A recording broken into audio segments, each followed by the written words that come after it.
Here we go. Here we go. Here we go. Good morning. Good morning. Good morning. This is the San Francisco 49ers Morning Show. I'm your host, former NFL and NFL defensive back Eric Crocker. Today, I actually have a special guest co-host. So I hope everybody's doing well this morning. I hope you guys had your coffee, woke up, said your prayers, all that good stuff. We're about to get it going. Here we go. Intercepted. It is picked off by Eric Crocker. Over midfield, he'll run it all the way into the end zone. Touchdown. Cross Talk TV podcast. Peace.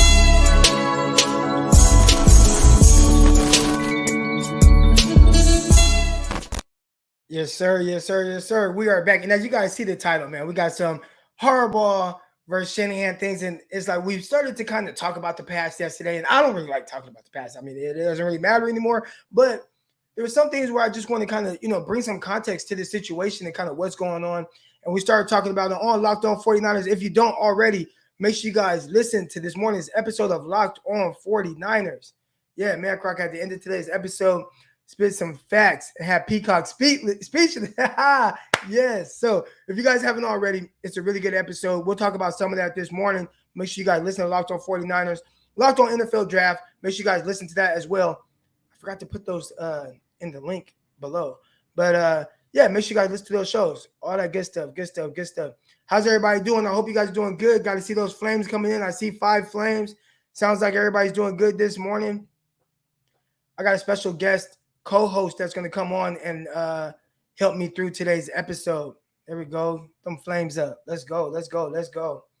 Appreciate everybody that's in here this morning. We are also, it's not always, the show's not going to be all about the past. We are going to talk about this weekend's game, 49ers against Chicago Bears.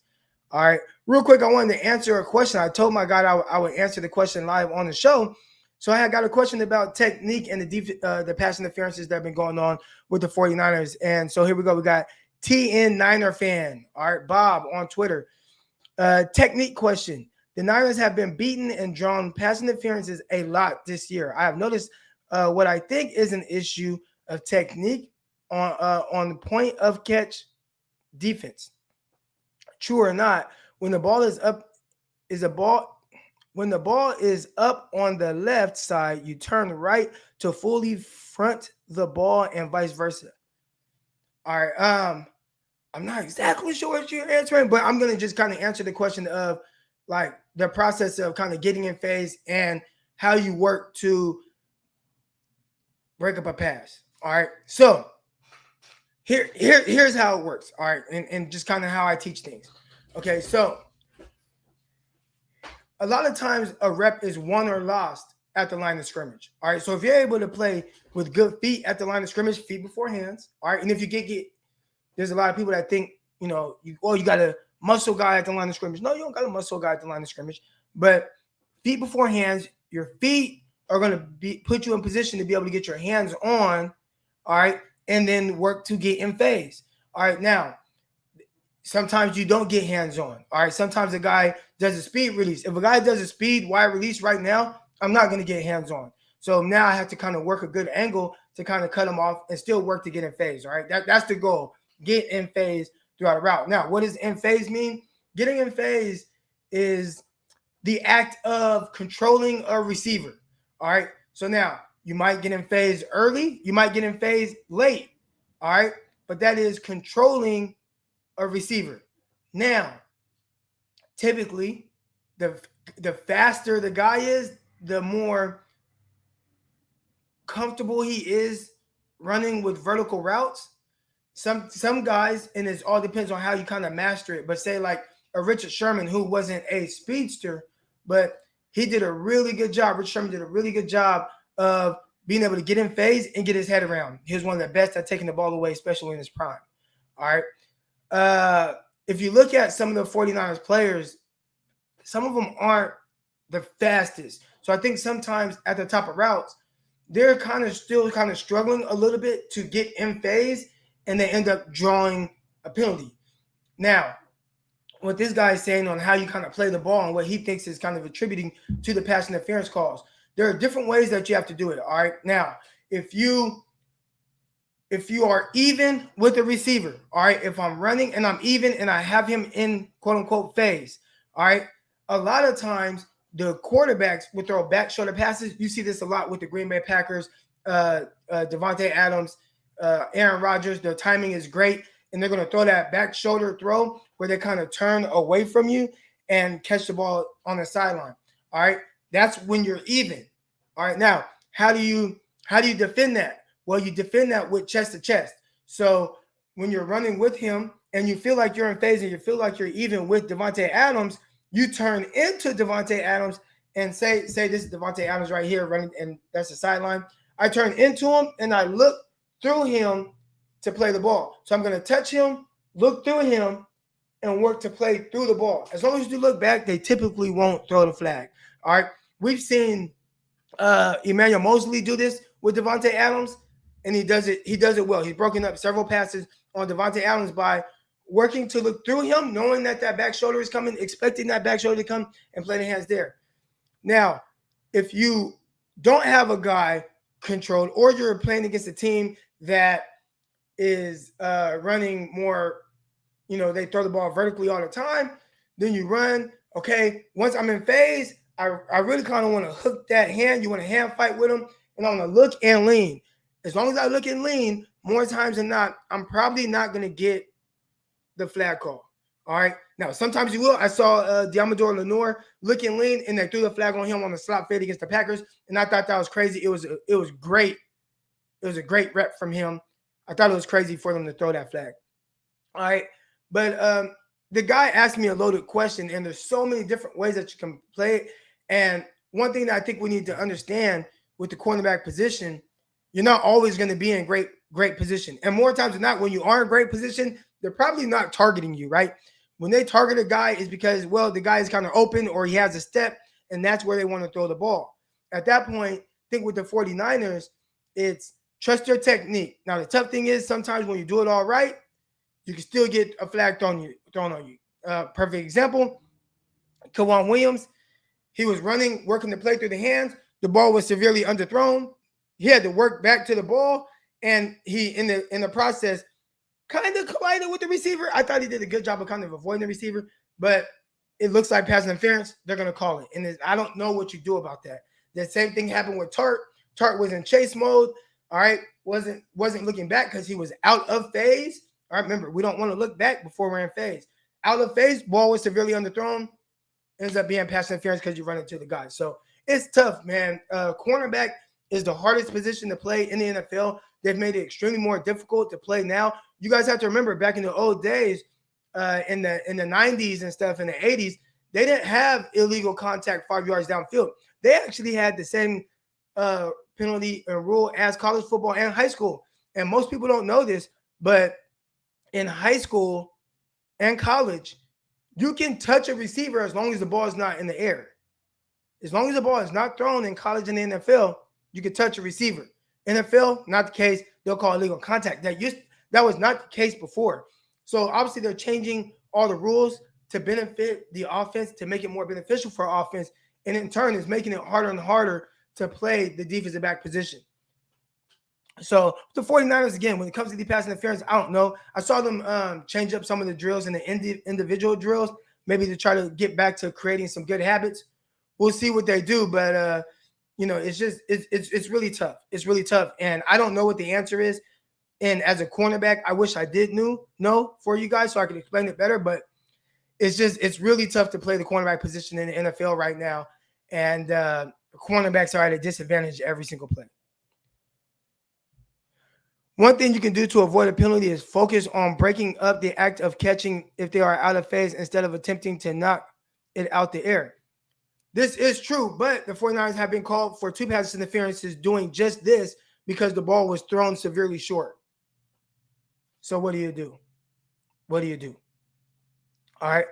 But with no further ado, all right, I'm going to bring on my guest. If you guys haven't already, make sure you guys hit that like button. Hit the subscribe button. We got 80 people in here, and I know in the next 10 minutes, there's probably going to be 200 people in here. All right, so make sure you guys hit that like button, hit the subscribe button, listen to Locked On 49ers. We got Underdog Fantasy. I'm definitely going to be putting together some parlays for this weekend's games. So if you guys want, We'll get into that on Twitter. All right, I'll put together my parlays. You guys show me your parlays. Underdog Fantasy, if you haven't already, sign up with the promo code Crocky, and they'll match whatever you deposit on the first time. All right, you deposit $20, they'll match it and put $20 in there, and you'll have some wiggle room to be able to put together some parlays. I made a couple $100 this week on some parlays. I actually had $15 worth of parlays yesterday, and I did not hit on any of them. All right, but anyways, I got my guest coming on. It looks like a lot of you in the chat know who it is. All right, so I'm bringing him on now. My guy Rob Stats Guerrero. What's up, man? What's up, Eric? Thanks for having me on. Oh, of course. A lot of people are looking forward to seeing you in here. I actually have seen your name pop up in previous episodes where guys are like, "Hey, man, you need to get Stats on here." So I'm glad that you are willing to come on. Oh, well, thanks everyone for suggesting me. Yeah, so this is the 49ers morning show, and I come on here, and it just, again, this show kind of just happened organically. I come on every morning, 6:30 a.m. Pacific, 9:30 a.m. Eastern time, and we usually stay on for about an hour and a half. We talk about anything and everything pertaining to the 49ers, and first, I want to let everybody know like where they can find you at. So I'm on Twitter at Stats on Fire. You can also check me out on any of the Niners Nation podcasts. I host, 3-4 shows a week. We do a live instant reaction show right after the game. So we got everything you need there at Niners Nation. Right, here we go. And was listening to Locked On 49ers, like, preach, Croc. Yeah, I was preaching this morning, and we're going to talk about a lot of that this morning as well, because in the title of this is Harbaugh versus Shanahan. And I started thinking, and it really was my co-host, Brian Peacock. Make sure you guys see, if you aren't following Peacock, is BD Peacock on Twitter, I believe. He brought up the winning percentage between Kyle Shanahan. He mentioned our guy, Mike Singletary, right? And the one thing that he said was, and this one kind of got me going down this rabbit hole, but he was like, there's nobody that would trade Kyle Shanahan for Mike Singletary, even though Singletary has the better record. And my question was, why wouldn't we? Right? Like, why would, now again, this is just me playing devil's advocate, but Kyle Shanahan has had 5 years to build this team the way he wants it. And so far, we have not gotten the results that we want for different reasons, right? I mean, injuries, whatever. But at the end of the day, he's had 5 years. 5 years. You look at Mike Singletary, he had like a year and a half to try to get things right with the 49ers and ultimately was fired. But even in that short time, he didn't have a Super Bowl type season where he won a bunch of games to really inflate a lot of his numbers. Maybe he's a good coach. Maybe he's not a great coach. I don't know. But why are we just so quick to kind of crown Kyle Shanahan as this great coach? Well, because I think that people have confused two separate issues. There's being a great play caller and play designer and game planner, which Kyle Shanahan obviously is. But then there's also the other side of it, the management side of it. And that's the part this year that has seemed to trip Kyle Shanahan up. All of a sudden, it seems like he forgot how to do it, basically. No one questions Kyle as a game planner, but as a manager of the team and the roster, I mean, from the quarterback situation to the Ayuk situation, it's bad. And that's your most important job as a head coach. And he's failing at that. And we're seeing the results on the field. I know there are a lot of people that were saying, well, maybe, this is the difference between just a great coordinator and somebody that's a good head coach. The title of this, obviously I included Harbaugh because I looked at the Harbaugh situation and kind of what he did in really just a short period of time. He was with the 49ers for 4 years, and he came into a situation where you could see the 49ers potentially kind of trending in the right direction, but he came in and he shook everything up. And it really wasn't a great situation for him to kind of walk into. And we talk about it with Shanahan, where we've made all these excuses for Shanahan as to why things aren't working out for him. Well, Jim Harbaugh in his first year, they didn't have a training camp. He had to kind of stick with a quarterback that nobody wanted. And if you guys remember back in that time, everybody wanted Alex Smith off of the team. All right. I remember at that time, Alex Smith had to kind of create this like own little camp away from the 49ers facility to get guys there and kind of get things going. And that 49ers team had every excuse to not hit the ground running. But even then, they ended up going 13-3 that year. Yep. One of the best records in the league. Went to an NFC Championship game. Why is it that just early on, when things weren't going probably the way that Jim Harbaugh wanted them to go in the sense of starting his team, why was he still able to get success and get the most out of guys? But so far, we haven't gotten that same type of thing from a Kyle Shanahan, aside from the Super Bowl season. Yeah, you're right about Harbaugh. He comes in, there's the lockout, right? So there's nothing going on. He can't even meet with the team, and they still go 13-3. I think the difference is that Harbaugh inherited a much better team than Kyle Shanahan did. Harbaugh inherited a team with Alex Smith and Vernon Davis and Patrick Willis and Navarro Ball and all these guys. They were ready to win. They needed someone to kind of show them the way, but the roster was solid. I mean, Kyle Shanahan inherited a team of what? I mean, what was there on that team? The receivers were the whole roster was putrid. And so that's an excuse for why Kyle didn't win early. But you're right, Eric. I mean, it's been half a decade here. Like, how many coaches get 5 years of the performance that we've seen from Kyle Shanahan and still get to keep their jobs? Basically none. But this is where we are right now. And Kyle Shanahan's going up against Matt Nagy this week. Everybody loves to bang on Matt Nagy. He's got a better record than Kyle Shanahan. Right. And he's had more success, postseason success, because they've been to the playoffs a couple times now, right? Yes. 2 out of the last 3 years, I believe. Yeah. I mean, I'm kind of running out of excuses for Shanahan. As for someone like me, we come on here, and I try to be positive.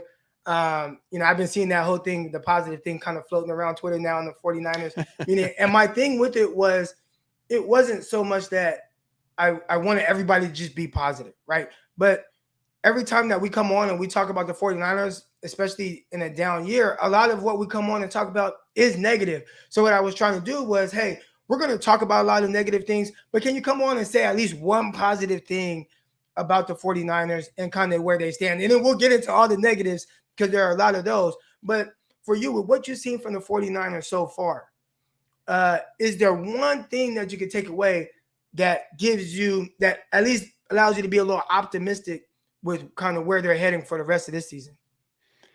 Well, oh, man.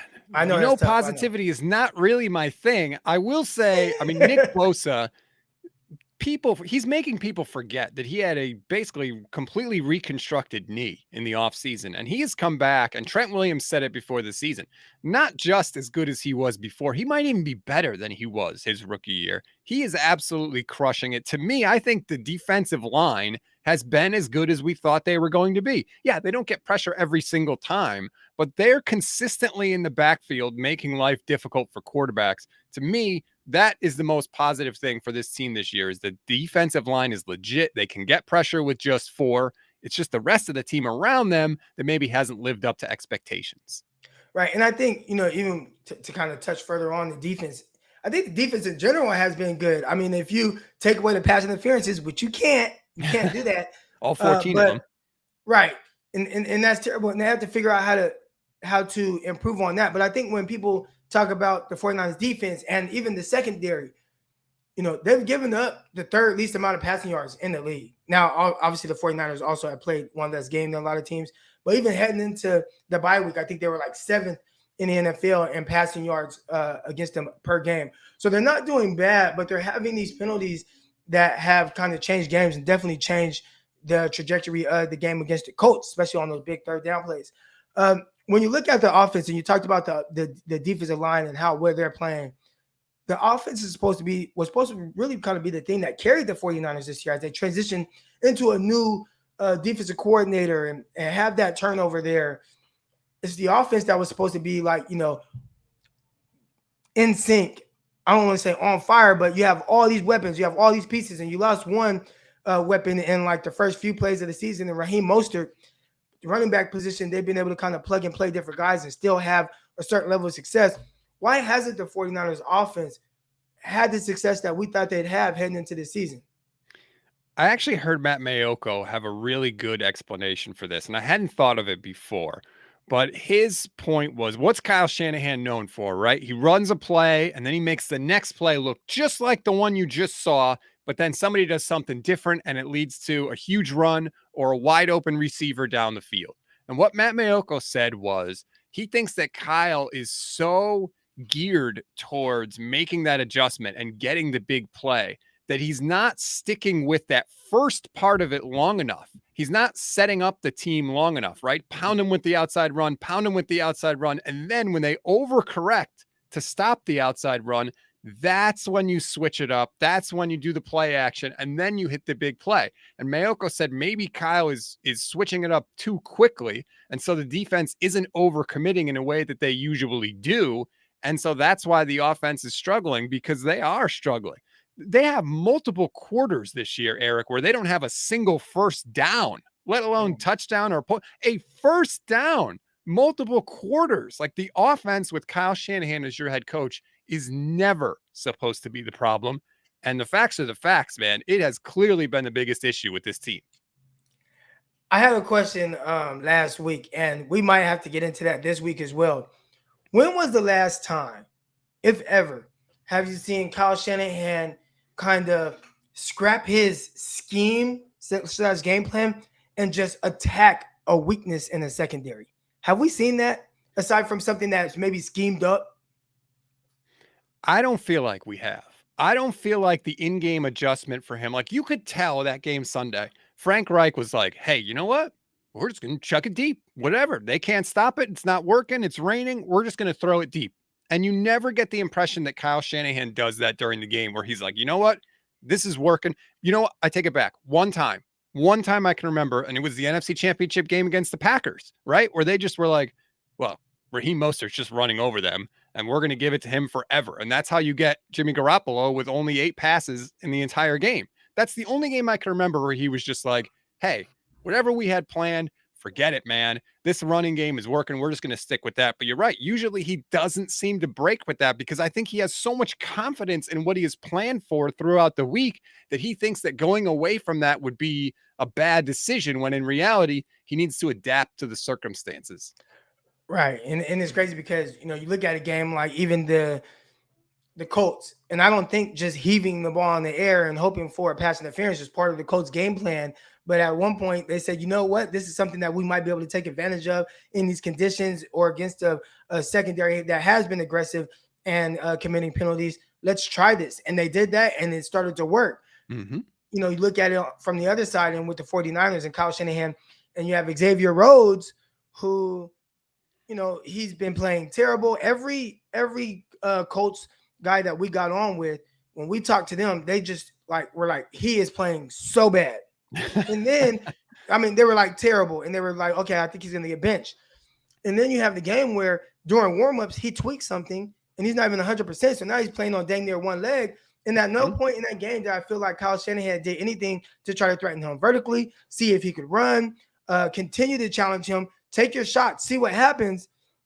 We got none of that. It was just, oh, well, let's run this 5-yard stop on third down and play into the hands of Xavier Rhodes, a guy who can't run or move around. And I'm like, at what point is Kyle? And we play against the Seahawks, and it seems like every year for the past few years, Seahawks secondary has been really bad. And it's like, all right, let's attack those corners. Let's attack those guys. And we haven't seen any of that. Everything has been predicated on just, well, I could scheme this guy open, I could scheme that guy open. And that's true. You can. But at some point, are you going to make it a little easier on your offense and your quarterback? And I talked about it's hard to compare Aaron Rodgers and Devontae Adams to the 49ers and Jimmy and Deebo Samuel, but sometimes, hey, let's just raise up and throw the ball to our guy. And I see that LaFleur runs a very similar offense, and obviously has a much better person kind of manning it at the quarterback position, but similar offense, similar concepts. They want to win some of the same ways off of the run, and that was something that even Aaron Rodgers had to adjust to. But if they see a matchup that they like, they will attack that matchup as well. And I feel like Kyle could probably get a little bit better at doing that. Yeah, the Xavier Rhodes thing, man. Give me a double move, right? Send Right. Deebo or Ayuk, just throw a double move at him, just see what happens. And I don't understand why sometimes it's like Kyle thinks that if he succeeds using his scheme, like he gets extra credit or it counts more, right? Mike McDaniel talked about that when Trey Lance was going to start. He talked about how the coaching staff had to adjust to, hey, if we call a play and Trey misses a read and scrambles for a first down, that's okay. You know, we still get those yards, even though he missed the read. And I think that's part of it for Kyle is like he is so confident and convinced in his system and that this system is going to work that if you alter that up or you switch it up somehow, like he doesn't see that as good in his mind. It's really, really weird, but you have to be able to adapt. You have to be able to recognize what you're seeing on the field. And that's why I kind of like put it on Jimmy, put it on some of the other coaches there. Like, is anyone going to the sideline and being like, hey, this is what I'm seeing. This is open. We should do this. Maybe they are. I don't know. But Jimmy doesn't really strike me as that kind of a guy. Right. And man, maybe he needs to be. But I think in this situation, it's almost like a husband, right? And his wife just kind of like belittles him and kind of beats him down. And then maybe she tries to kind of pick him up at certain points, but it's like, it's too late. You've already kind of like demasculated him. Like he's no longer like the man that he was. You stripped him of all his confidence. And I think that could be what's going on with Jimmy Garoppolo right now, where this situation has just really weighed heavy on him. They try to act like they don't see things that's being said. And Jimmy doesn't strike me as the guy that's really on social media. When he doesn't tweet, when he does post something on Instagram, it's usually like something that they're paying him to post. Yep. But guys see these things, they hear these things. And I think even with Jimmy Garoppolo, he understands the situation and what's at hand. And I think now we're starting to see this situation kind of weigh on him a little bit. We have a great question here. It says, here's a fun exercise. How many teams right now do you think would trade for Kyle Shanahan?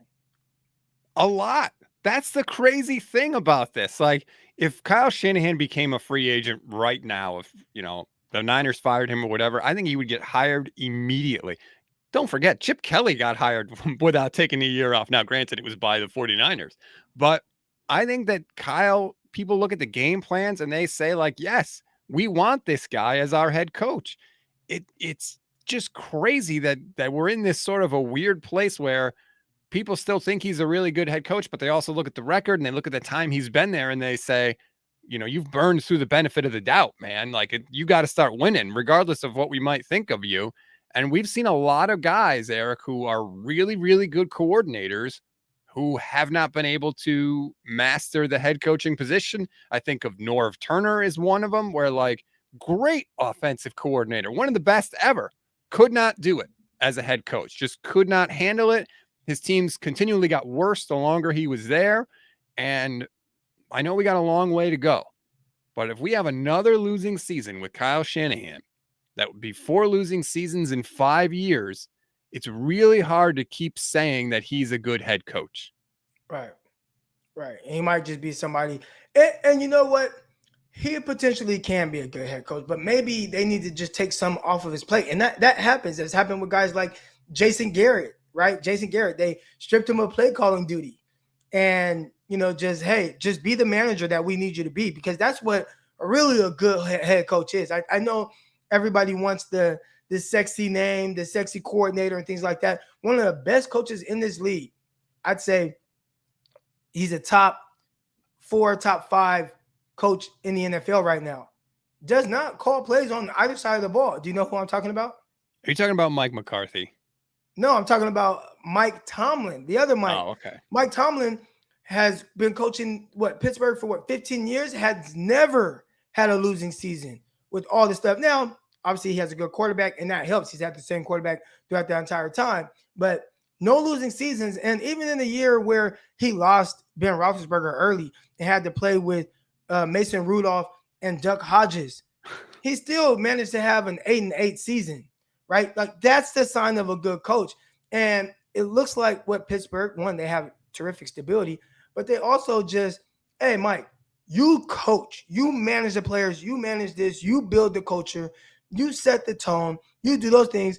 We'll make sure that you have a good office coordinator. We'll make sure you have a good defensive coordinator, and we'll handle the draft. You have a GM, we'll handle the draft. You coach, you manage everything. And it seems like Mike has done a really good job doing that.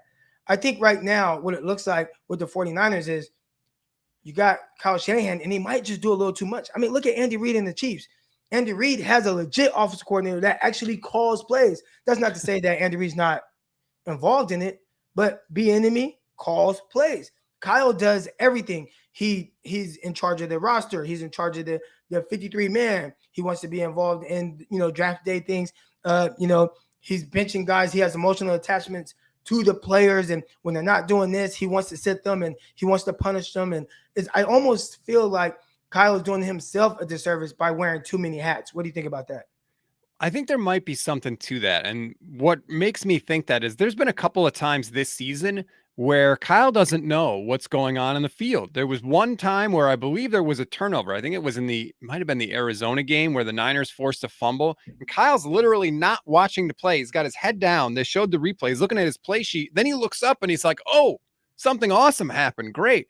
And then I think of just this past week with the Colts and that fourth down conversion that they go for where they clearly get it, but then they fumble it and they lost a couple of yards, but they still got the first down.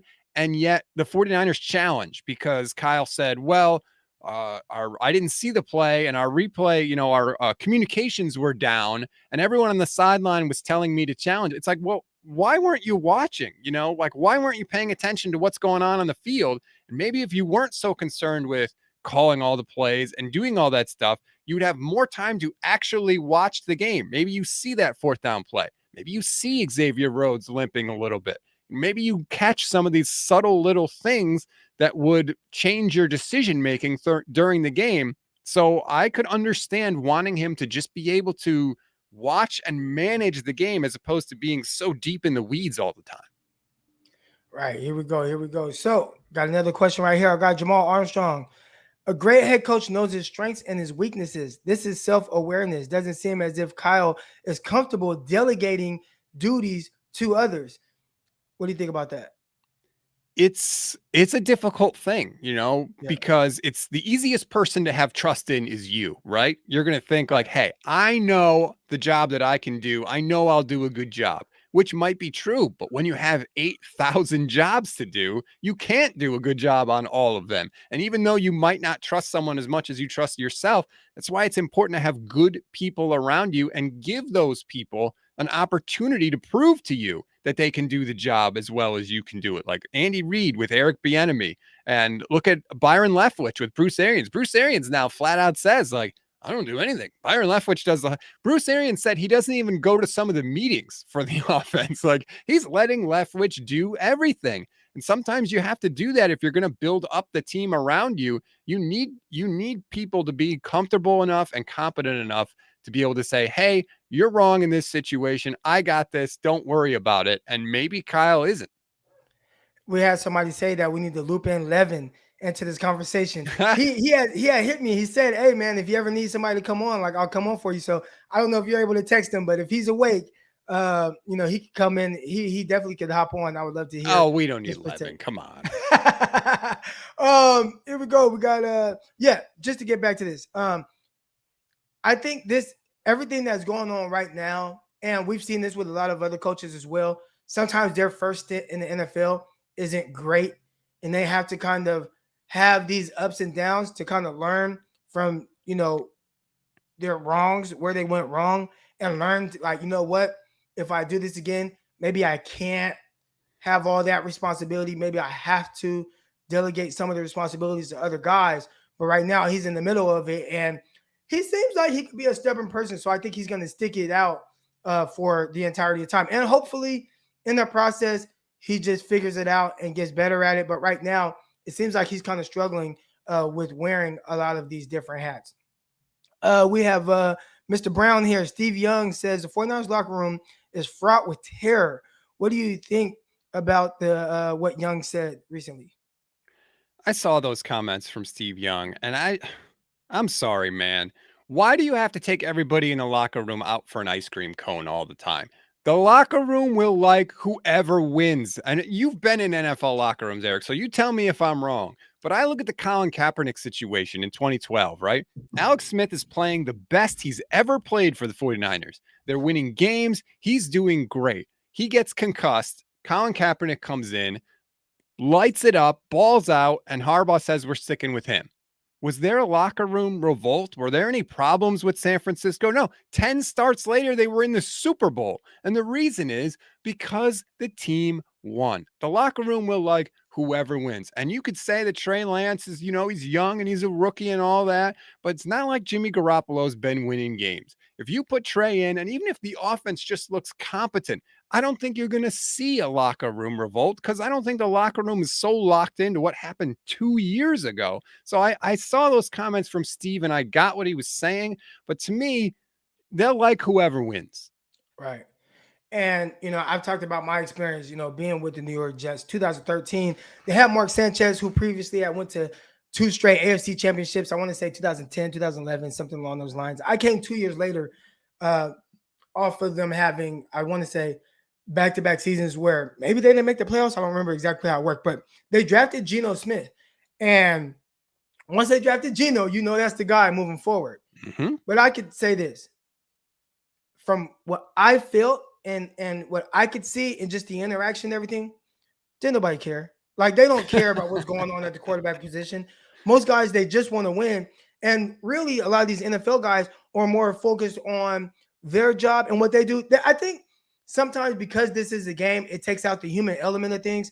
These guys are like, this is their job, right? Like, you have a job. Everybody in this chat, we have jobs, right? And if you don't get your job done, you don't get paid. All right. So when you look at it from that perspective, like, I can't worry about what's going on at the quarterback position because I have to do my job and I have to be the best that I can be on the field, no matter who is over there at quarterback. So does it cause a divide? I mean, sometimes you have buddies, but at the end of the day, when I was released, I remember looking at D. Millionaire and Sheldon Richardson. Those were my dogs. And I was like, hey, man, I'm out. Like, and it's like, what? They let you go? And I'm like, yeah, I'll get up with y'all. And like, that's it. Like, they can't, oh man, let's revolt because they cut Croc. Like, nah, man, like, those 2 young dudes had a job to do. Quarterback situation, whatever. I can't worry about that. I think the people that worry about that the most, the fans, the media, and they ask the players about it and they make it the players' problem. But when you're actually in the midst of it, I can't worry about who is at the quarterback position. If I'm Daniel Brunskill, I can only worry about, I got to make sure I make my blocks or I'm going to get cut or I'm going to get replaced by Banks, who they drafted 2nd round. I can't worry about who's at the quarterback position. Yeah. Or he won't get replaced by Banks, apparently, because we can't even get him friggin' active for a game.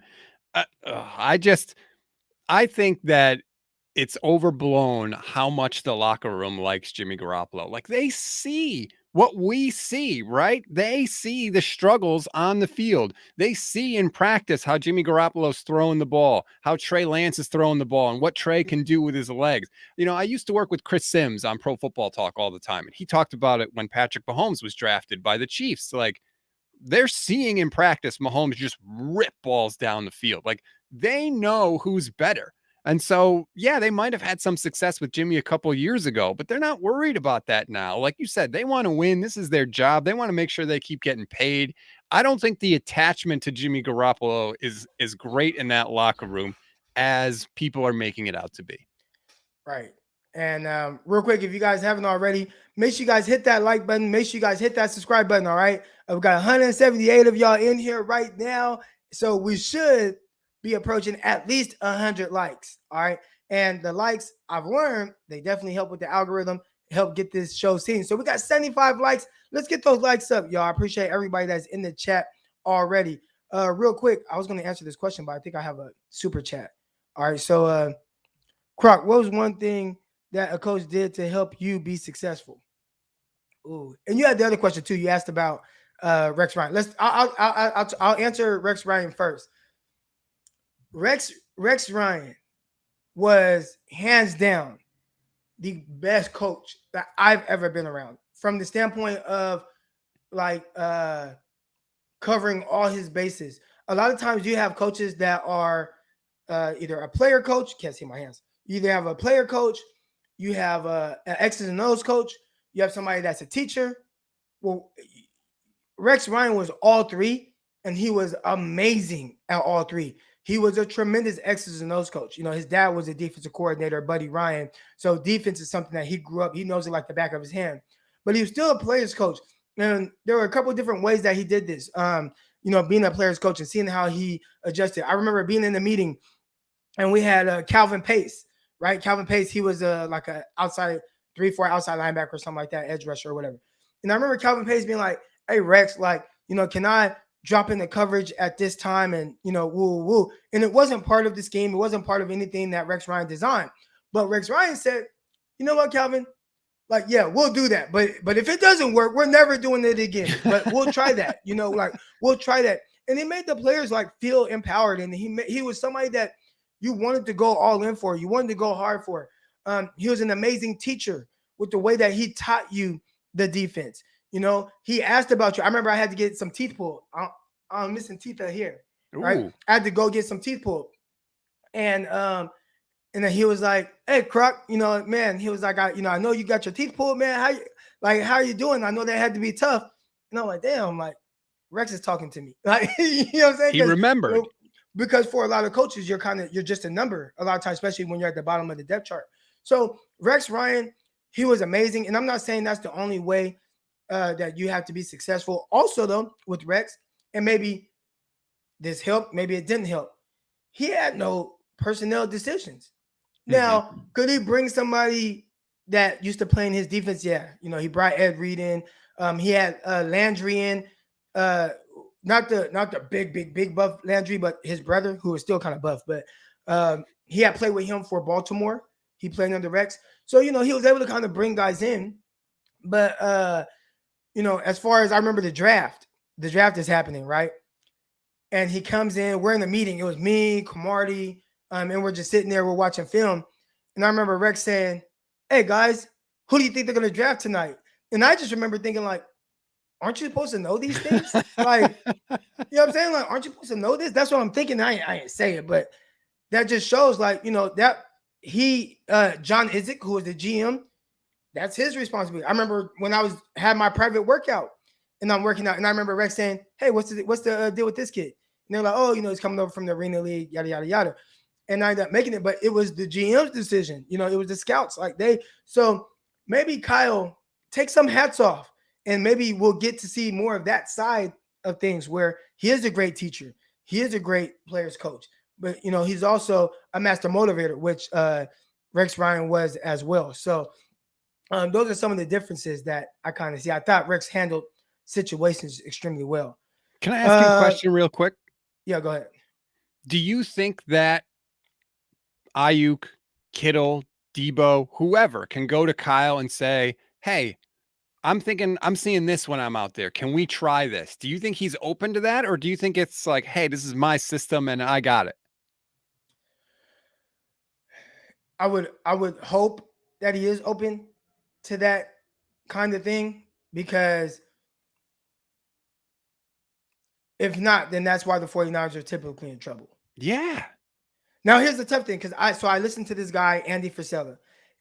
Andy Frisella, I listen to all his podcasts. I don't know if y'all listen to him, but he has a podcast for like entrepreneurs, right? And it's an amazing podcast. If you guys don't listen to it, it's called like Real AF, like real as fuck, but it's called Real AF with Andy Frisella. All right. And I was just listening to an episode yesterday, and he was talking about how to go to, if you are the boss. I guess one of the listeners asked this question, like, "Hey, if I have suggestions for something, how do I go to my boss and say, 'Hey, I think there's a way to improve this'?" And he said the best way to go and ask this question, it's crazy you ask this because it kind of pertains to this, but you ask why you do a certain thing, and, "Hey, have you ever tried this?" And ask them that way, especially if it's somebody with an ego. Because somebody like me, I'm cool. If you ask me something like, "Hey, like, what do you think about this?" I'll be like, "Oh, I haven't thought about that way," or whatever. But some guys with like these big egos, you have to approach them a certain way to where you're not telling them that they're wrong for the way that they're doing things. You just have to maybe try to make it look like you can add value to whatever it is somehow, some way. And maybe that, a Kyle Shanahan to tell you, "Well, we used to try it that way and it just didn't work." But with some of these guys, especially guys with egos, you have to address them a certain way. So are they able to go to him, IU, Kittle, whatever, and make suggestions? I don't know. It looks like no, but I don't want to. I want to think that he's not that stubborn. Mm-hmm. I want to think that he's not that stuck in his ways. You again, I just brought up Rex Ryan. Rex Ryan, all right, Calvin, like we'll try that. Doesn't work, we'll never do it again, but we'll try that. Does Shanahan have that? I'm not sure. Yeah, I don't know either. If it, which is weird because if you would ask me in 2017 or 2018, I would have thought yes. But I almost wonder if the more they've struggled, if maybe he has kind of like closed that down, right? And kind of hunkered down and thought, like, no, I have to fix this. I alone can fix this. I'll figure it out. Right. Now we have a question here from my guy Gabriel. And he also asked the other question about Rex Ryan. But what was one thing that a coach did to help you be successful? I think I don't know if there's just like one thing. I try to learn something from every different situation that I've been in and just like kind of take something away from that.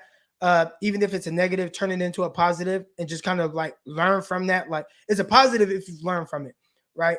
I would say just the NFL and kind of what it taught me was nobody cares. Like, like nobody cares, what your situation is. Like you have to produce.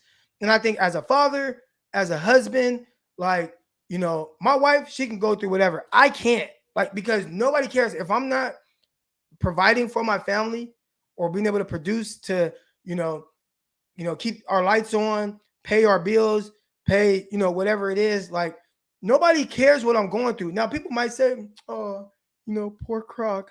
But at the end of the day, they go home and they sleep comfortably in their bed. You know what I'm saying? So I think the NFL kind of taught me that more than anything. That's just you have to produce, you have to execute. And if you're not, you will be replaced. And I take that mindset on in life as well, where it's like, I got to grind, like, I got to hustle, I got to figure out a way.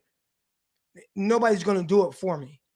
So, and nobody's going to feel bad. So you'll never hear me ever talk about my problems. Oh, I've had a rough morning. I've had a rough day. Now I'm always good because there's always time to get better. There's always time to improve. So I don't know if it was one coach that kind of gave me that mindset, but just certain experiences in life in general. You know what I'm saying? Like we all have an opportunity to do whatever it is and make the most of everything in our day. So I appreciate the question, Gabe. Here we go. Here we go. Here we go. The comments are coming in faster than I could read them. I know. That's why I'm telling everybody. I'm like, hey, man, I can't read the comments like that. So if the best thing to do is to, leave a contribution. I typically don't miss that. I see my guy Abel in here. I'm always going to, whenever I see my dog Abel, I grew up with Abel. My man, bro, he said, man, bro, your podcast keeps me up on the road every morning. Love it, bro. Hey, I appreciate you tuning in, Abel. Abel, this is my brother right here. Shoot, I ain't gonna say too much, but shoot, just know always got my back. Any situation I know, like whether it's my dog Abel, and we got a group of friends, we're really like family. I mean, we've known each other since 4th grade. And anything I ever need, like if I ever need anything, I know I can holler at my dog Abel. I know I can holler at my dog Dana, Jeremiah, and they always got my back with anything. Donald, they always got my back. Deshaun, there's too many, there's a few of them. We all real, a tight-knit group right there. But he's one of them right there. And I'm glad Abel I could contribute to your drive, man. Can I ask you another question? Yeah, for sure. So Nick Bosa was talking yesterday, and one of the things he was asked about is, does the team miss some of the vocal leaders that haven't been there because they've been hurt? And Bosa specifically said, we miss George Kittle's vocal leadership. And he mentioned Trent Williams and Raheem Mostert. I've never been in a locker room. I don't know. How important is that? And what is that part of maybe some of the accountability issues with the 49ers? Because they keep saying urgency, lack of urgency is a problem. It's a problem with Ayuk. It was a problem with Debo last year. D'Amico Ryans even said yesterday it's a problem with Diamador Lenore, which is insane because he's a 5th-round pick. But is not having some of those vocal leaders in the locker room a big deal? All right. So there's two ways to kind of go with this. All right, and I'll touch on one, and I'll bring up a recent thing. And we also touched on Locked On 49ers. Make sure you guys listen to Locked On 49ers every single morning. That's how you guys should start your morning. And if you haven't already, make sure you guys hit that like button, hit the subscribe button. Got over 200 people in here. I should have over 200 likes. All right. But so there's two ways. So there's what my experience was being in the NFL, and even with myself. And then I'll touch on Will Blackman. So remember Will Blackman. Remember that name. All right. So with myself getting to the NFL, I worked really hard to get there. And I've talked about my path, and it was not your typical path to the NFL. And even then, as hard as I worked, there is a certain level of complacency that kind of comes over you, and that's very dangerous. It was dangerous for me, and it's dangerous for some of these younger guys. And I wasn't drafted like them, so it was even more so dangerous for me. But at one point, after a few months, because this is a lifelong dream, right, for a lot of these guys to play in the NFL. And it's crazy because my lifelong dream, I love sports. It wasn't necessarily playing in the NFL. I don't even know if I even thought that was ever possible. I actually wanted to be on ESPN and be like Stuart Scott. All right, this is my own personal ESPN right here.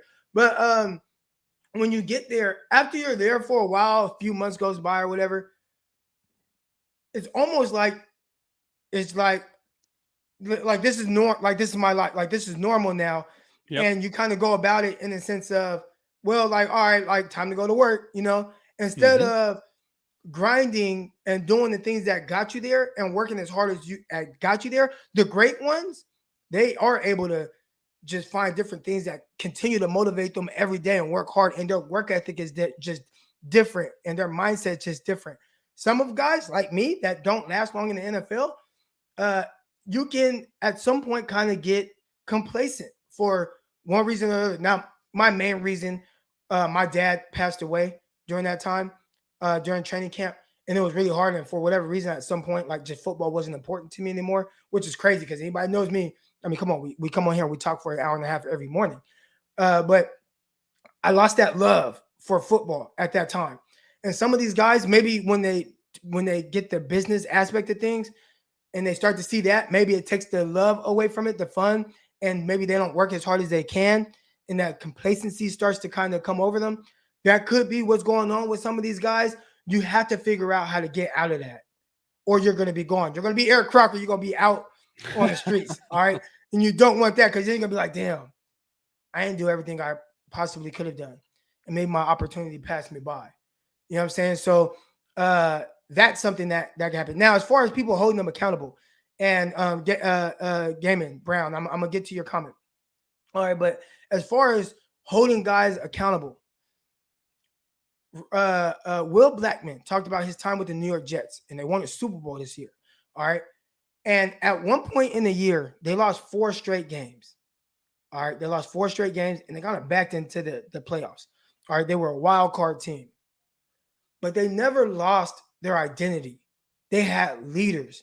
And when I say leaders, not just guys that, oh, okay, I'm a team captain. I'm up there for the coin flip. All right. It was legit guys that would check you.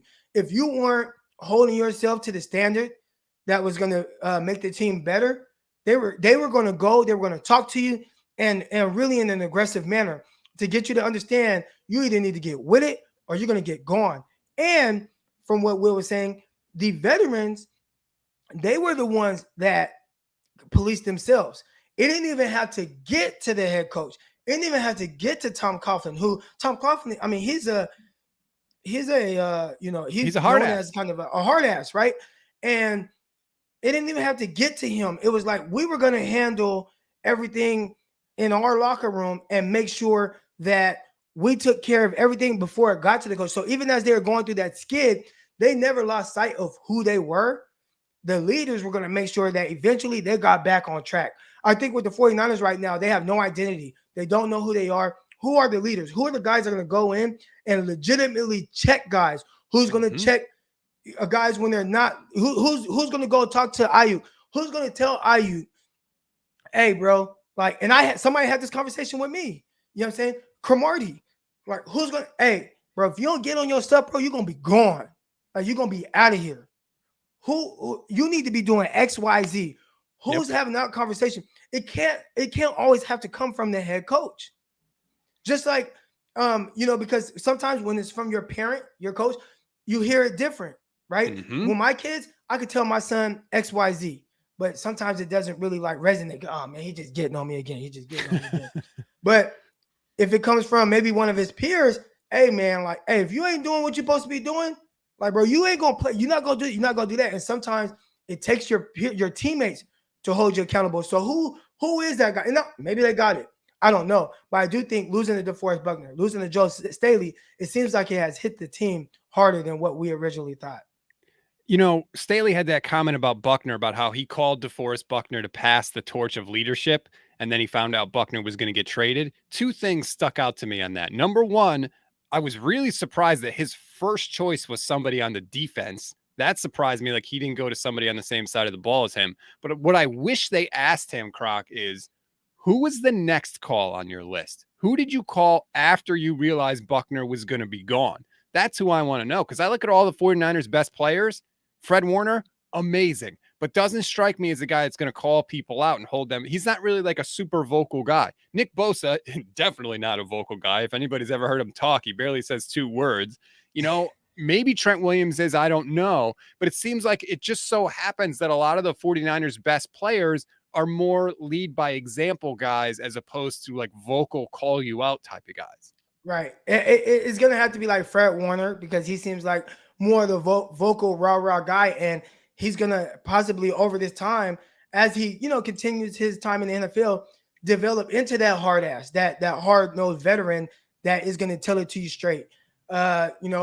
On the offensive side of the ball, I mean, I don't know who that guy is. Like, a lot of times it's the quarterback, but Jimmy doesn't strike me as that guy that's going to be like, hey, if you ain't doing this, you're going to be gone. Right. No. So Trey Lance, and he's from this younger generation, and they're just a lot nicer. So I don't know if Trey Lance is going to be able to have that, but Trey Lance might have to kind of figure it out. A lot of times the offensive lineman, Laken Tomlinson. Laken might be a guy that has been around. He's been through the changes. He might be the guy that has to really check guys. So hopefully, I don't know if he's a captain or if he's in that captain's council that the Giants had, but maybe it's somebody like him that's, he's mean, he's aggressive, he's big, he's like a bear, like, and he can go up to people. He's kind of built up this equity in this team to where he can go to people and be like, listen, I've been here. I understand how Kyle does things. If you ain't doing X, Y, Z, your ass going to be gone. And they need that guy right now. Mike would be open and Kyle Shanahan would listen to him. Are we talking Mike? Mike Shanahan, Mike? Is he talking about? Mike Shanahan would be open and Kyle Shanahan would listen to him. I don't know. If maybe he's saying that's who Kyle would listen to. Well, we know that Mike Shanahan has a setup where he's basically like a de facto coach. He gets the practice film a half hour after practice ends. He's watching everything. Right. Man, I had some here we go. Okay, my guy Abel shot me $5. Appreciate it, Abel, man. Appreciate it. That's all it takes. Just give somebody a little love and bam, there you go. Yeah, that's my bro, man. That's my bro. What up, Croc? Love the pod. Keep up the good work. What do you think is going on with Ambry Thomas? Is he really that bad? Is it a technique speeding? All right. Great question with Ambry Thomas. All right. One thing, and I'll talk about my time in the NFL and kind of some of the transitions that I had.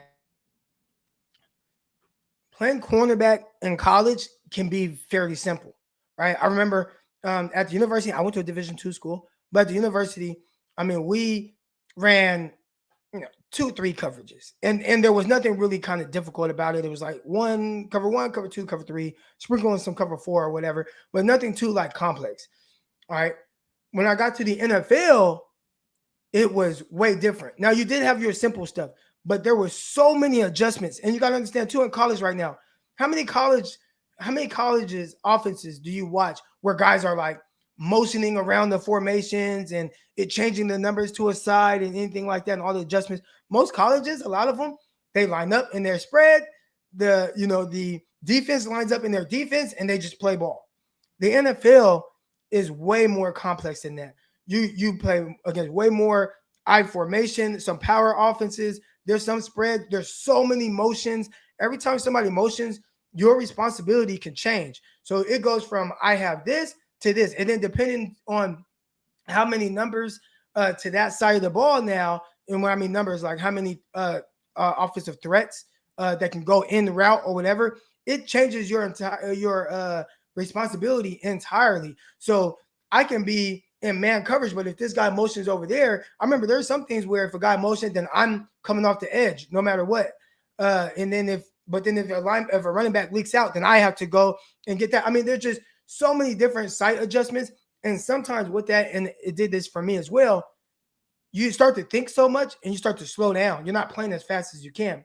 So when Ambry Thomas, a guy who at Michigan, we watched his film, he played at the line of scrimmage 90% of the time, whether it was man coverage, whether it was kind of this zone where he'd still read route concepts from a press bill. So with him playing so much at the line and maybe not having as much adjustments as we'd see from, in the NFL, sometimes guys don't pick up and grasp it as fast as others. So that's something that could be going on with him, where even though he was a press man guy, and I thought he'd be good at that at the very least, I thought maybe they run a lot of quarters, a lot of off quarters, things like that. He might struggle, but he played at the line of scrimmage well.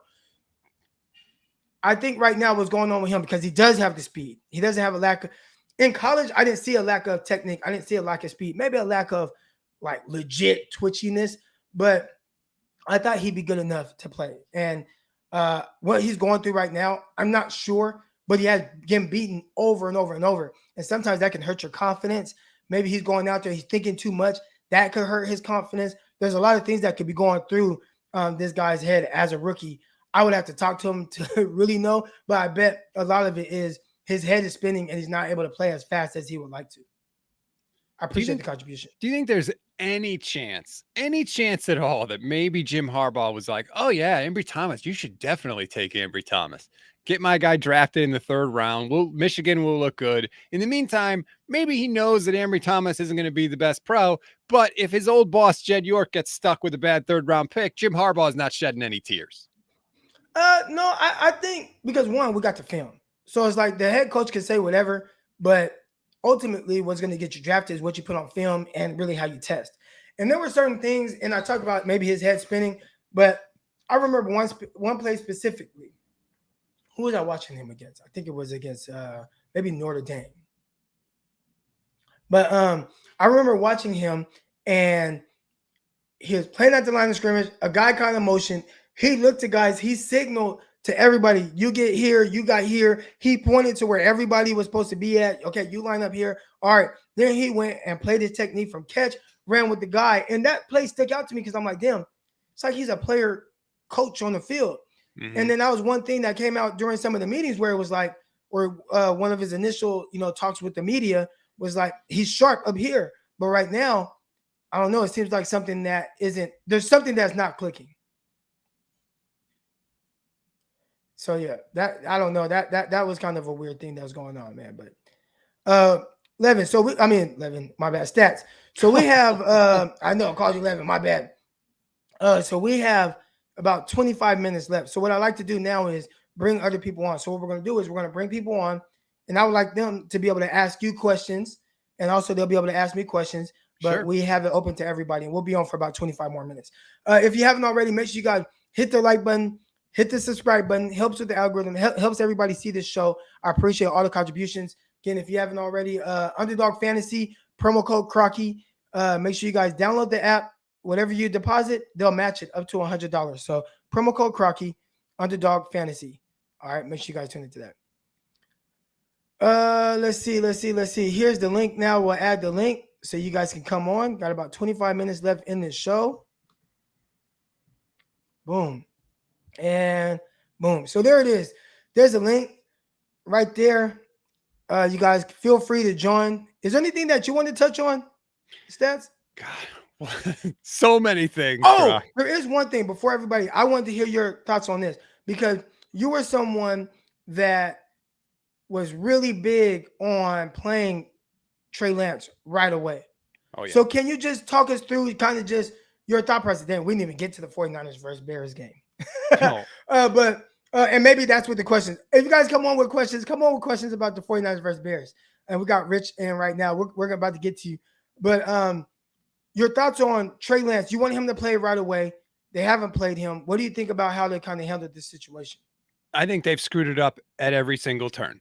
that you can't move the new girlfriend into the apartment while the old girlfriend still lives there. There is no way Jimmy Garoppolo should have been on this roster to start the season. You already sent the signal to your team that he wasn't good enough. You flirted with every quarterback that was out there, even some that weren't on the market, like Dak Prescott. The Niners were looking into everybody. Kyle Shanahan clearly wanted Matthew Stafford.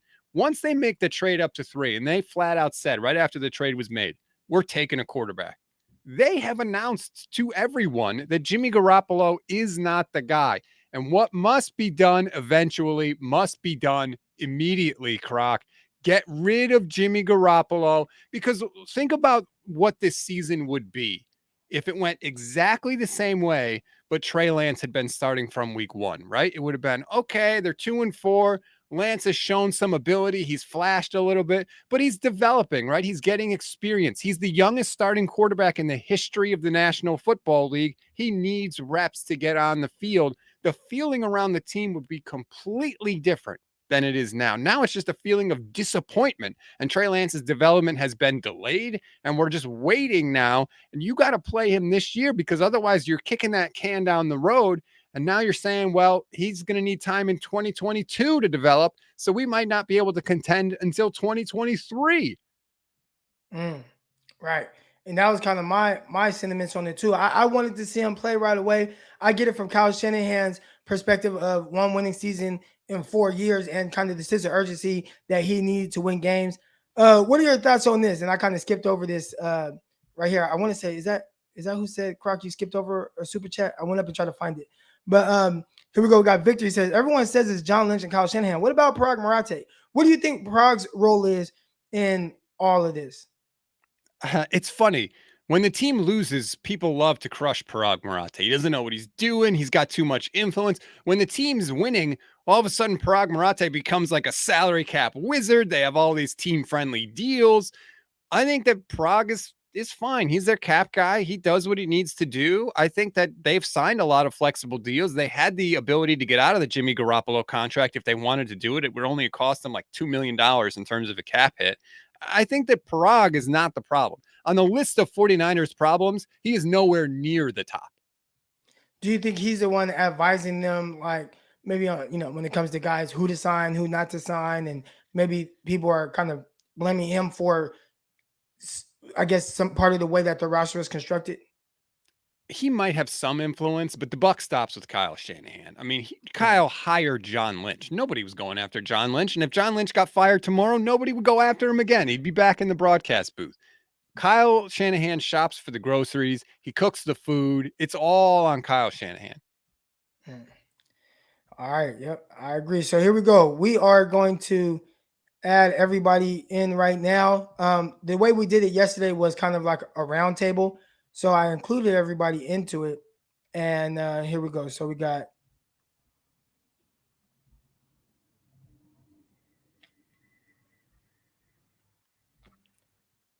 all right. So how we're gonna do this, guys, is you guys can kind of come on and whatever it is that you want to talk about, and then we'll all kind of elaborate on that. All right. So Rich, go ahead. You're up. So I posed this question yesterday on a Spaces because we were talking about leadership. If you were a leader on this team as a player, what would you do as a leader on this team to try to fix the issue? What would be your how do I want to express it? What would you do to try to fix the problem, or what do you think is the problem that needs to be fixed? Oh, go ahead, Stats. You want to handle that first? I mean, I think part of the first step to solving any problem is acknowledging that a problem exists, right? I think dudes need to be called out, and not by the coaches, like you were saying, Croc, like player to player. Don't even have the coaches in the room. I don't care about that. Get right. Like, has anybody pulled Mike McGlinchey aside and been like, dude, you're the 9th overall pick in the draft. You got to learn to block. Like, you can't be getting your doors blown in every third down must pass situation. Has anybody called the defensive backs in the room and been like, this is ridiculous. This is unacceptable. And we cannot keep doing this. They allow 40 yards a game, Croc, just in pass interference penalties. 40 yards a game, that's like half the field. I think the players need to call each other out, and there does need to be that accountability there. Appreciate the question, Rich. All right, here we go. Sirski, what up, man? What's going on, man? Chilling. That's what's up, bro. Hey, shout out to you, man, and shout out to Stats, man, because I like what he said about the Jimmy Garoppolo and Trey Lance thing. I've been saying this all along, and as well as you, Croc. I mean, when you spend all that draft capital to get Lance, man, you need to go ahead and get rid of Jimmy because you want to go ahead and get Trey Lance ready for get some experience this year as well as going into 2022 because you gotta give him the experiences right now because some of the deficiencies that people are saying that he's having, he has to go ahead and perfect those right now, get better right now this season with that, because if not, he's gonna have them same deficiencies going into 2022. So I agree with that said, man. It's common sense. Go ahead and rip that Band-Aid off. But I want to ask y'all this. I'm gonna give y'all 3 names: Zach Taylor, Matt LaFleur, and Sean McVay. They're all running the Shanahan system, and they're running Shanahan's system better than Kyle Shanahan. What's going on with Kyle Shanahan in this play calling? So I'd say this: the one thing that really jumps out right away is they are all better at the quarterback position, and I think that's a big part of it, right? When it comes to Kyle Shanahan and his system, it's not like things aren't open or they're not being diagnosed right. It's the execution part of it. And when you have a Matthew Stafford or you have a Joe Burrow who's playing at a high level, or even a who's the other one? Aaron Rodgers. You know what I'm saying? Your offense is definitely going to run better. Kyle Shanahan has Jimmy Garoppolo. Jimmy Garoppolo of the 4, or if you had to pick, he'd be the last one chosen. So that's kind of part of it. Now, again, that's on Kyle. Like, that's your guy. You guys traded for him, So like Stat said, he got the groceries and he's cooking with it.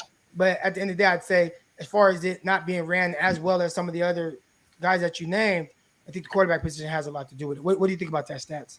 I think it's dead on. I mean, look, if you don't have the quarterback touches the ball every single play, and Kyle can't throw it for him. And if you watch the all 22 game film, there are dudes open on the field. And, it's one thing if Trey Lance were missing people open because he's a rookie, he's 21 years old. Jimmy Garoppolo's been in the system. Garoppolo turns 30 on the trade deadline on Tuesday. Like, he can't be doing this anymore. That's the one advantage that Jimmy Garoppolo is supposed to give you over a Trey Lance is he knows the system, right? Isn't that what they always say? Well, it doesn't do you much good if you either, number one, don't see the open guys, or number two, you can't get him the football. That's the exact answer I was looking for. Thanks, guys. Appreciate We just solve problems. That's all we do on this show. Yeah, Yes, sir. yeah. All right, here we go. Got adding Gabriel to the link. Here we go. So next up, we got Corey. What's good, Corey? What's up?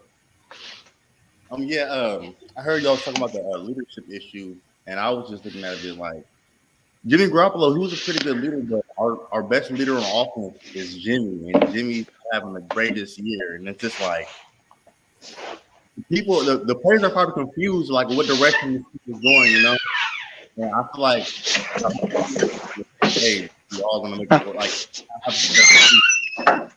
Hold on, Corey. You got some background noise that was making it hard to hear you. Can you repeat that? That's not me. Oh, who's that, Gabriel? Oh, Sorry. Mute that. Come All on, right. man. Here we go. Go ahead. Yeah. My bad, Corey. We couldn't hear. I muted their mics. Now you good.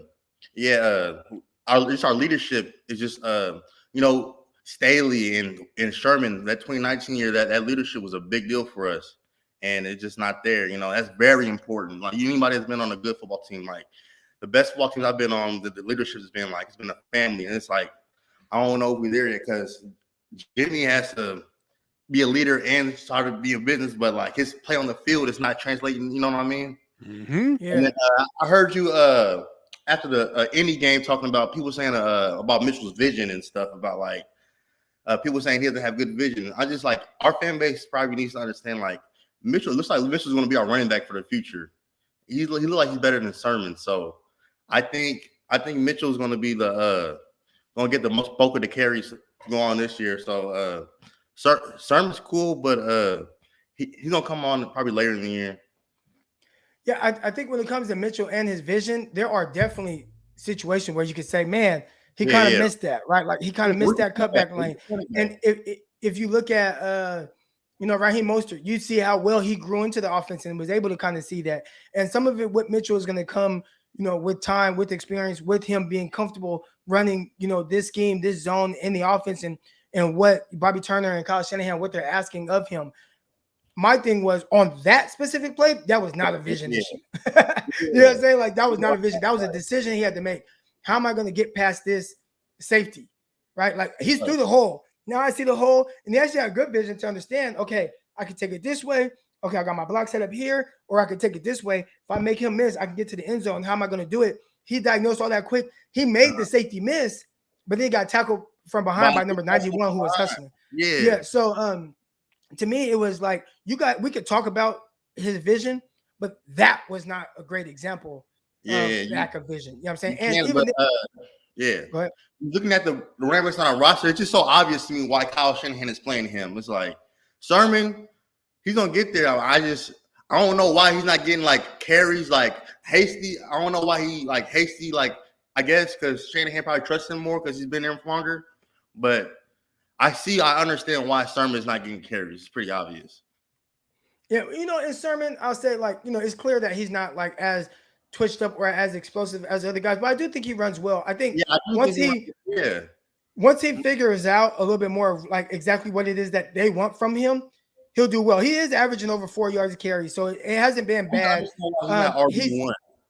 He's just not getting the carries. I mean, I watched him against Seattle, and he had a terrific game against Seattle. He ran for almost 100 yards.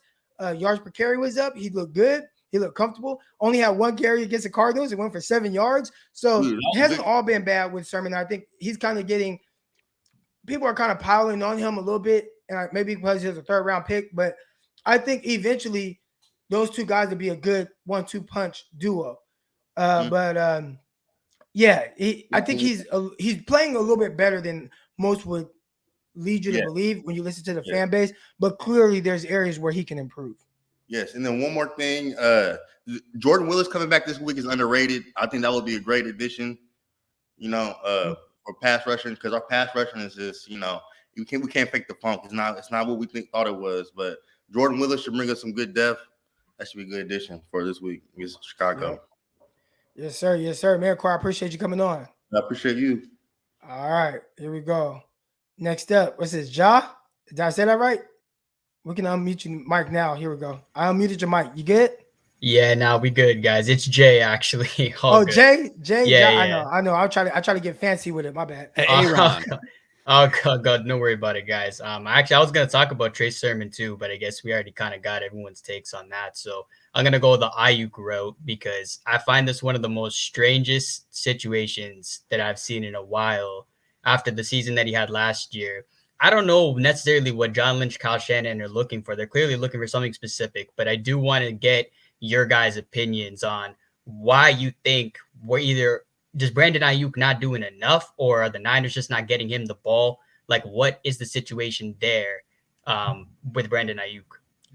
The weird thing is, as much as people talk about him being in like a doghouse and he's not doing this, he's not doing that, he is on the field. Like, he's getting snaps. Like, he's having things designed for him. Obviously, we saw the play where Jimmy Garoppolo tried to throw downfield, ball was tipped, flirted in the air. They call holding on Dwelly, where Ayuk is probably going to score an 80-yard touchdown. So we talk a lot and we made a big deal out of this whole thing. I think ultimately what it comes down to is maybe he's just not being featured, right? We all play Madden, and Madden – well, when you call play, it shows you kind of who the play is designed for. I think that's a little bit more of the issue. He's not getting plays designed for him. Everything is leaning more towards Deebo Samuel, as it should. He is the guy. He's playing at a high level right now.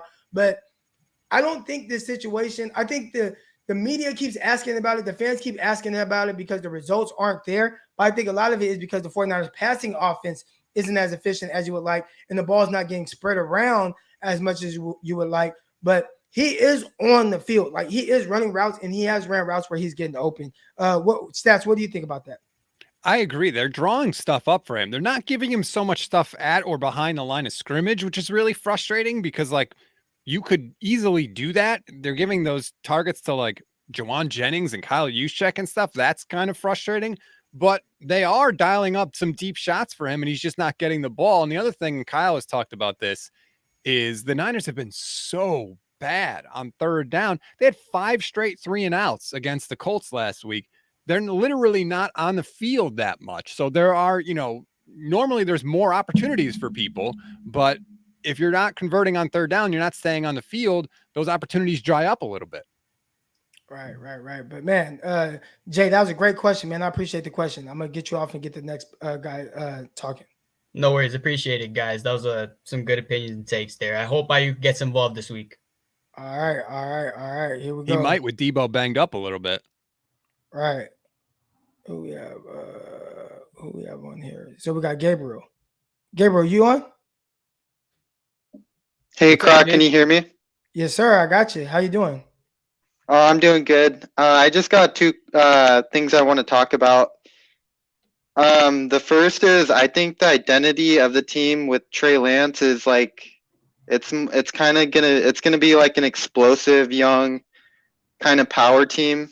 That's how I see it with Trey. With Jimmy, I feel like we're kind of like just like a methodical. That's how I feel. Yeah, and go ahead, Stats. I'll let you elaborate on that first. So that was my thought, especially coming out of the draft, right? They took Trey Lance, they drafted Aaron Banks, they drafted Jalen Moore. Banks and Moore are bigger offensive linemen than we usually see in the Kyle Shanahan system, and Sermon too, I want to add to this. And my thought was that, okay, I could see sort of the game plan for Kyle Shanahan, right? We're going to transition to a little bit of a bigger team, a little bit more of a power team as opposed to an outside zone team.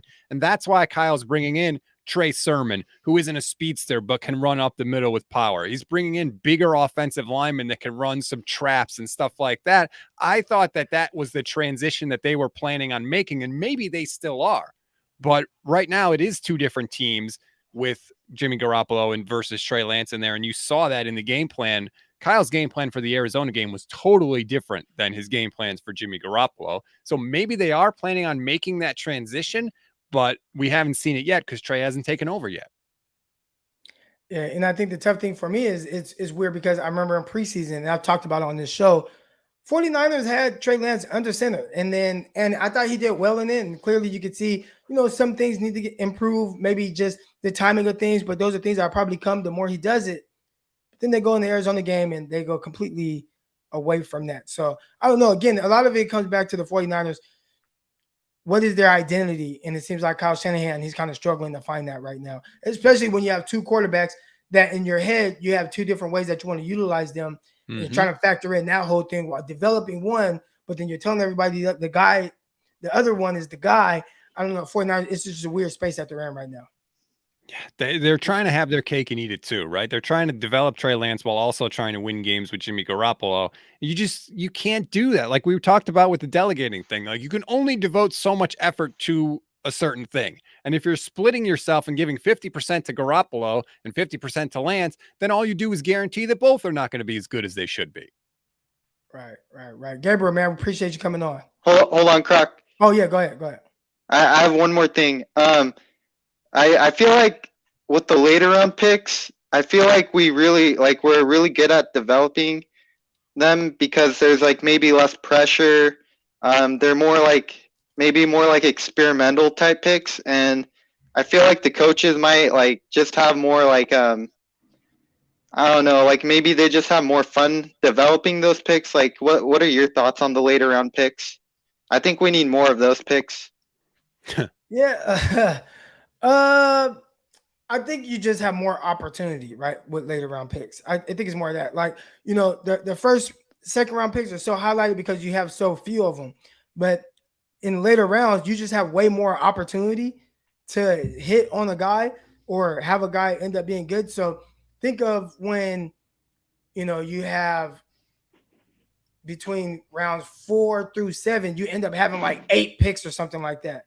And if you get 3 of them or 2 of them that end up contributing, then it looks like you're much better in later rounds.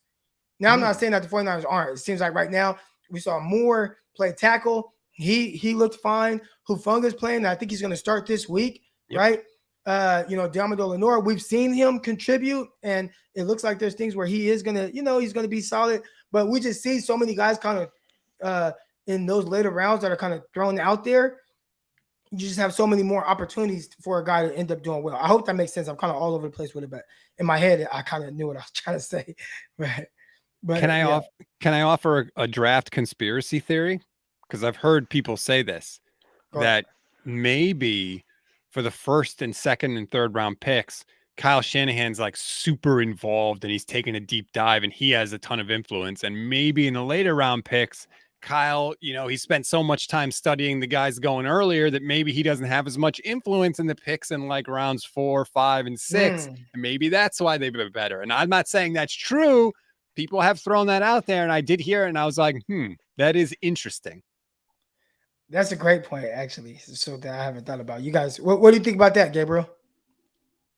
Yeah, I think there's just like less pressure on the later round picks, and like I don't know, it's just different. But yeah, it is what it is, But thanks for letting me call. Oh yeah, no problem, man. No problem. All right, here we go. If you haven't already, make sure you guys hit that like button. Make sure you guys hit that subscribe button, all that good stuff. All right, we got our last caller coming on before we jump into or actually, let me get to this question first. It says, Croc, what's going on with Ambry and to an extent, Lenore? Yeah, I think with the cornerback position, I think people they don't know exactly what goes into playing the cornerback position, but like it can possibly be a tough transition.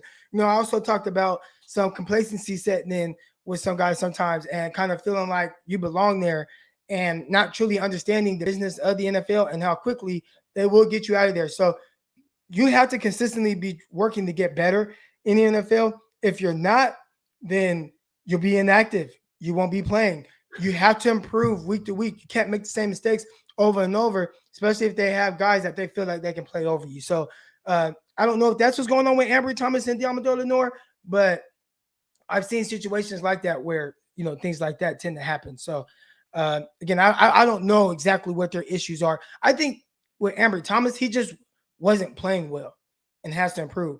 Diamado Lenore, I thought we saw some things that were definitely encouraging. We saw more encouraging signs. I thought he is more of a nickel than just a pure outside guy based on his ability or lack thereof to consistently defend the vertical route and be comfortable with defending that. So I think with Lenore, and maybe why he's not playing as much, is they are probably transitioning him into being more of just a nickel. And you have guys like Drake Kirkpatrick, Josh Norman, and even Dante Johnson, who is more of a hybrid. So I think it makes it to where they don't have to play Lenore right now. So Lenore is going to have to keep improving, and probably there's a lot that goes into the nickel position. Really, it's way different than outside. You have to be on the same page with linebackers, with the cornerbacks, with the safeties. You have to understand your run fits, your blitzes, things like that. There's so much more that goes into playing the nickel. So maybe they just don't think he's quite there yet. That's just me guessing. I'm not sure, but I appreciate the contribution. Sometimes I'm frustrated by the fact that like everyone's worried about, you got to play this guy when he's ready. When this guy's not ready yet. Trey Lance isn't ready yet. He's not a hot pocket, Croc. You don't just put him in the microwave for 90 seconds and then when the thing dings, take him out and throw him in there. Like Justin Herbert found out he was starting his first game like 10 minutes before kickoff with no off season because of COVID. He goes out against the defending Super Bowl champs and drops 300 yards and 2 touchdowns. Like sometimes it's the NFL, man. You can't always have a perfect situation. You're not always ready, but guess what? You got to get in there. Well, remember too, they weren't going to play him yet, and they were hoping that Tyrod Taylor would be able to come back from that little punch it lung thing. But then the more that Herbert played, you could see like, all right, we're going to have to continue to play this guy. Mm-hmm. And even then, early on, it wasn't resulting in wins. But once it really started clicking, we saw the numbers, we saw the ability, but then you started being able to play winning football down the stretch. And I think that was more important. So even looking at Trey Lance's first start, where you could tell, you could see the ability, you could see where he needs to improve. You can see the high upside, but you could also see that it wasn't winning football. I do think eventually, the more he played, he'd get to the point where Trey Lance is starting to play winning football. Do you sacrifice losses in the process? And I think that's where Kyle Shanahan, he's kind of in this tough place. Well, you got to change something. Like, you're losing games now anyway. So if you're going to lose regardless, you might as well get Trey Lance's development out of it. but Kyle Shanahan's not looking at it from the standpoint of where he's still looking at it like, well, we're only a game out of being in the playoffs. Yeah. So he's still like, that's still his mindset. I know a lot of fans are like, oh, we're 2-4, we're done. 3-3 right now is the 7th seed. Yeah. So 49ers are not done. If you can string together some wins, you'll be fine. Matter of fact, if they would have won last week, they'd be the 7th seed. True. So right now, if you win this week, all right, we're heading in the right direction. And then you're going to have to beat Arizona. You beat Arizona, you're right there in the thick of things as it pertains to the playoffs. And from there, maybe a lot of the chatter about Kyle Shanahan and what's going on will start to go away because they're actually winning games. We got Eddie. I appreciate the contribution. Leadership starts at the top in any organization, but where's the leadership from players? Where's the passion? Where's the lights? Where's the fight in practice? You know, a guy who would have been real good for this team, and it sucks that he can't be, but Jalen Hurd. I think Jalen Hurd, if he was good, which he's not, and he's probably going to be gone, but if Jalen Hurd was good, he was a guy, he was a no-nonsense type of guy. You talk about fights in practice. I remember being at training camp and him just pancaking guys, not caring, like setting the tone. Like, listen, I don't care how y'all say we're supposed to practice. Like, I'm going all in. Like, and he was a guy that clearly is not working out and is probably not. But if he would have been good, you talk about the passion from the players, the fight in practice, he brought all of that. And it looked like it was heading in the right direction, but just the injuries. So we're probably never gonna see it. But he brought that. He brought that for a little while. Man. So I gotta run. Okay, so you gotta head out. Yeah, I'm sorry to bail on you, man, but I gotta fly. All right, no, we're about to end soon. But man, Shoes, I appreciate you coming on, man. You stuck in there with me for over an hour, so I appreciate that, bro. No, this is like the highlight of my week, man. Thanks for having me on. All good. I'm gonna have to bring you on more often. Anytime. All right, that's stats, man. Oh, real quick before you jump out, make sure you let them know where they can find you. You can find me on Twitter and Instagram at StatsOnFire. And if you want to hear any of my work, check out the Niners Nation podcast, Apple, Spotify, anywhere you get your pods. All right. Appreciate you coming on, man. Thanks, Croc. All right, here we go. And the last caller, real quick. I actually wanted to get into the here we go. All right, we got Jamal. What's good, Jamal? Croc, you can hear me, bro? Yeah, sure, I got you. For sure. Good morning, man. Just want to say good morning first off. I live here on the West Coast. It's 8 o'clock this morning, so I'm not looking the best. So I got my camera off, but how you doing this morning? Oh, I'm doing good, man. I'm chilling. Good. Just wanted to say, first off, congratulations on the show, man. You've been killing it. I like the morning shows in particular. I think a lot of fans like that in the morning. Not only do we get to hear your viewpoint from someone who's played in the NFL and AFL as well, but we get to hear the positivity as well. And I know I've talked with you and a lot of other people's in spaces as well too. So it's just really cool to see that this platform for you is growing. So shouts out to you. You're a true hustler, a true entrepreneur, and it's really cool to see. So proud of you from this viewpoint. Yeah. So my question here today is kind of in regards to Raheem Mostert and what we've got going forward. I know he's going to be a free agent this year. He's a running back that's over 30 now, but he does bring an element to this team. Obviously, with his world-class speed, that's a little bit different. Obviously, we know now, having spent a few years in this system, that his vision is really good as well. We've been talking a lot about this in spaces, and I do have my own thoughts on it as well. But I did want to ask you I guess not even from a business standpoint, what would you do with him? I know we have a couple other running backs that we just drafted as well. Would you re-sign Mostert or would you let him walk? Man, that's tough. Obviously depending on the price, but I think it just depends on, how do you feel about Elijah Mitchell come week 18 or the end of the season. If you're confident that Elijah Mitchell is a guy that you feel like can carry the load, and you feel like Trey Sermon and JaMychal Hasty can work off of him, then I don't think there's a need for Raheem Mostert. From a money standpoint, because he's going to be more expensive. But Right. if I have these mid to late round guys, or even an undrafted guy like Hasty on my roster on the cheap, I'm not going to go and pay a minimum of $1 million to Mostert, who's not going to have that big of a role. Agreed. Yeah, that's kind of where I was coming from. That's kind of the standpoint I'm coming from as well too. At the end of the day, yes, we want to put a great product on the field, but it's also a business, and that's kind of what I've been telling people. It's a business as well too. So, in my personal opinion, I don't think they make those two specific draft picks without knowing that maybe there was a plan to go forward with those two gentlemen going forward over Mostert. One, like you just said, it'd be a minimum. It sounds like it would be a minimum of $1 million. And at the same time, I think sometimes people forget these gentlemen, this is their life. They're not only here to take a minimum contract. He's a running back that's over 30, obviously coming off injury. I would assume, I don't know, I don't know at all, but I would assume he's going to try and get the bag at least one last time. If he can get it, he probably wants to make money on this contract rather than just take the minimum. Sure, I understand he is coming off of an injury, but this is his livelihood as well too. He's got a family, he's got kids. So I would assume, and in my personal opinion, I'm right there with you. The 49ers don't make those two moves for Sermon and Mitchell. Obviously, Mitchell coming in the 6th round.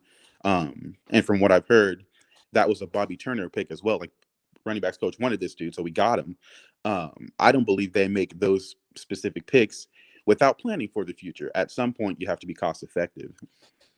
Right. No, that's correct. And I think that's what they're kind of doing, trying to potentially, there are going to be guys that they're going to have to, sign down the line, and any amount of money that you can save, you want to do it. And also, I mean, just to the bigger point, it's the running back position and how much it is kind of a little bit more plug and play.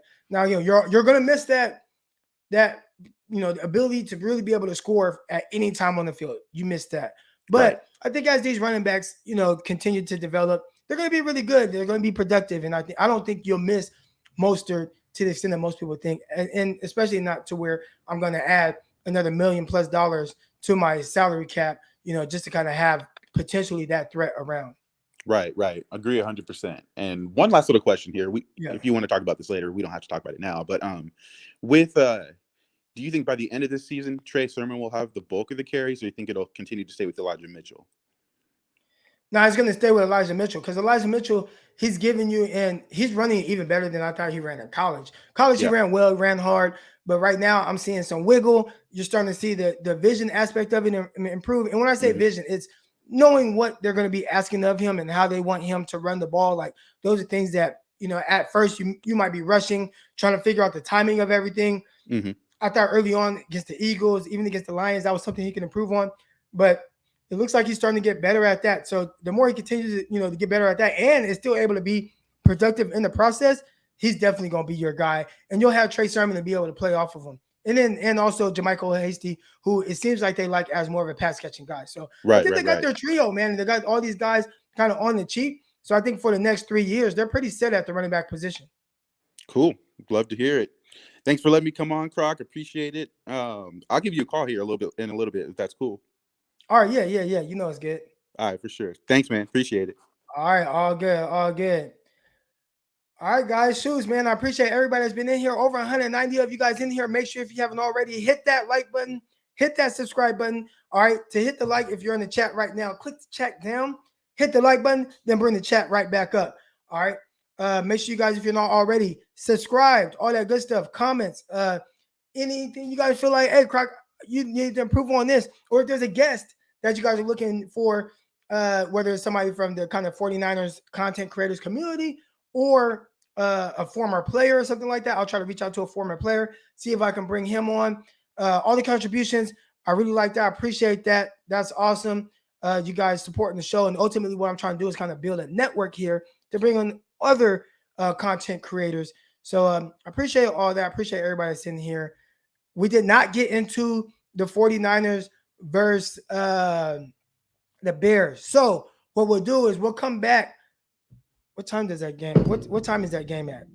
What time do the 49ers play the Bears? I believe it is. Damn, what time do the 49ers play the Bears?